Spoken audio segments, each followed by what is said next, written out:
Sekarang kita mau lihat kuesioner yang berakhir terbuka. Kuesioner ini nggak memuat kotak-kotak untuk dikasih tanda centang ya, tapi memberikan bagian yang kosong untuk diisi oleh responden atau partisipan ya. Seperti itu.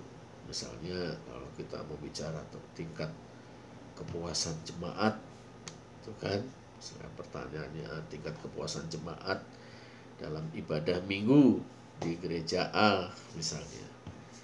Itu pertanyaannya.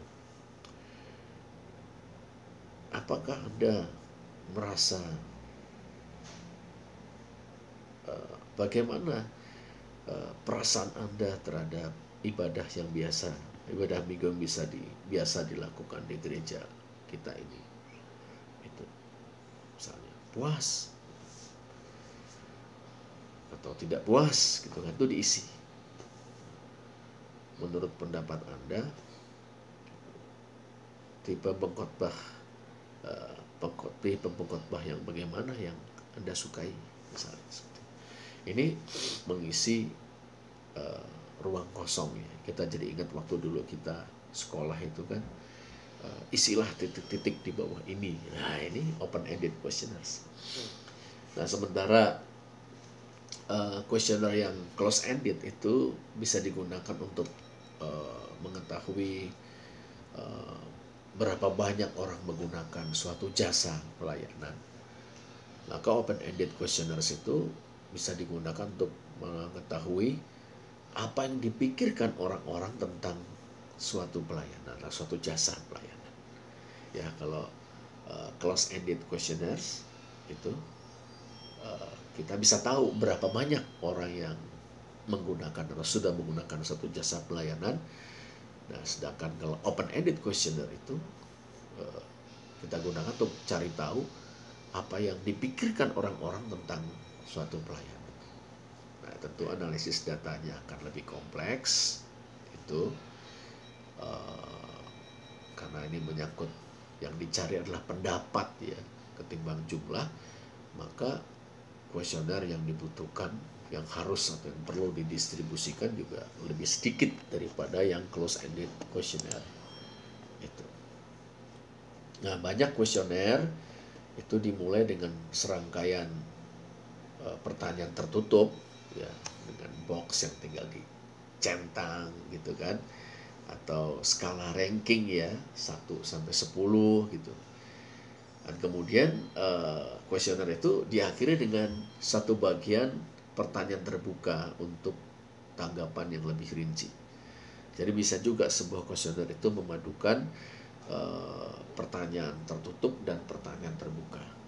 Kuesioner tertutup, kuesioner terbuka bisa dalam satu kuesioner. Seperti itu. Nah, ini ada yang namanya participant observation atau partisipasi atau observasi partisipan, pengamatan partisipan. Ini populer di kalangan para antropolog dan sosiolog yang ingin mempelajari dan memahami komunitas lain, budaya lain atau konteks lain. Nah, mereka melakukan ini dengan ini, menyelamkan, menenggelamkan, memasukkan diri mereka di dalam kebudayaan itu. Wah, ini butuh waktu berbulan-bulan bahkan mungkin bertahun-tahun ya, karena kan dibutuhkan untuk membangun dulu hubungan ya yang baik, yang saling percaya yang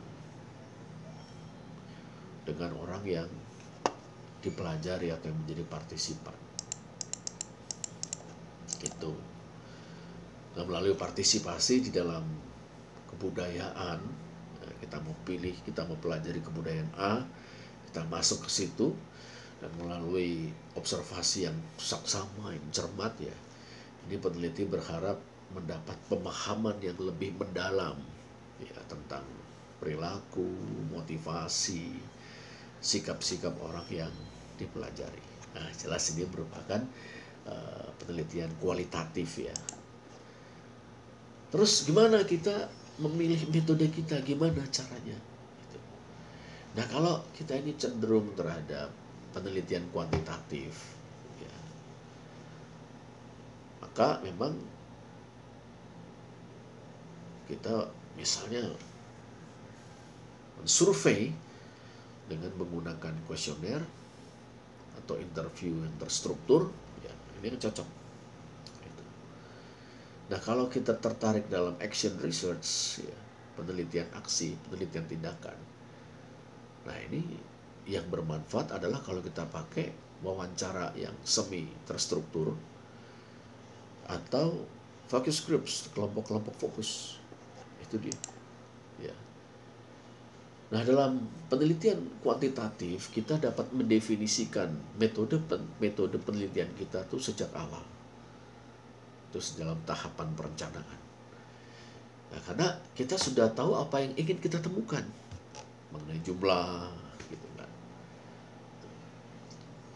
Kita dapat memutuskan cara terbaik untuk mendapatkan informasi. Gitu.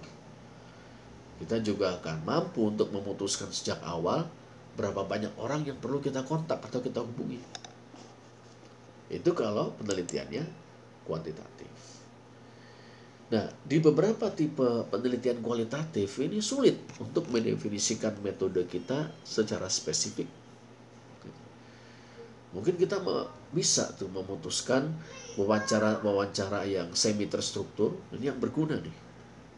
Tapi kita tidak bisa merasa 100% yakin ya di tahap perencanaan berapa banyak orang yang perlu kita berapa wawancara yang mesti kita lakukan, berapa banyak orang yang mesti kita kontak.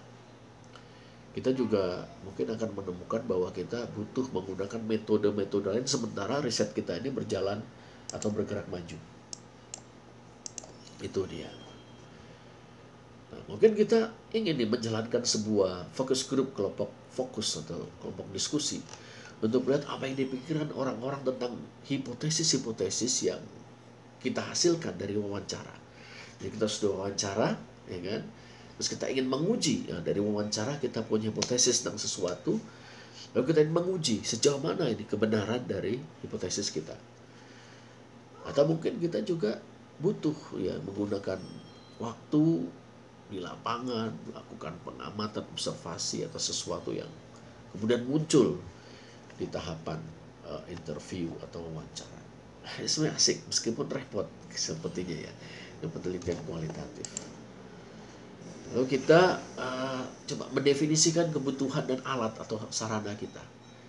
Apa yang harus kita sadari ketika memutuskan untuk memakai metode apa adalah batasan-batasan, kendala-kendala yang kita hadapi dalam penelitian. Misalnya kita punya waktu itu berapa lama, ya, tenggat waktu kita itu berapa lama. Penelitian skripsi misalnya, wah kita cuma punya waktu 1 tahun, bahkan mungkin 1 semester. Budgetnya berapa? Lalu apakah kita peneliti satu-satunya? Terus apakah kita punya orang lain, sebutlah peneliti lain atau mentor yang bisa membantu kita? Gitu. Nah, kita perlu berpikir lagi tentang tujuan penelitian kita, ya karena ini akan membuat kita fokus tajam dengan tepat memilih metode yang akan kita gunakan. Nah, inilah percakapan kita tentang memilih metodologi penelitian dan metode penelitian.